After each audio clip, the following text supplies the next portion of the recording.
Құрбан айттың шығу тарихы.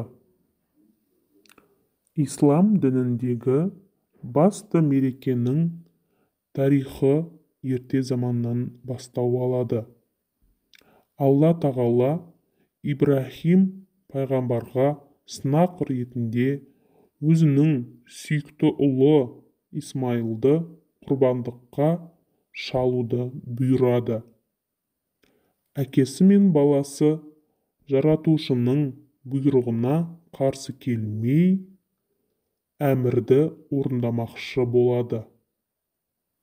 Сынақтан сүрінбей өткен әкесі мен баласының тақуалығына, адалдығына Алла тағала риза болып, өз құзырынан құрбандық орнына қошқар түсірген екен.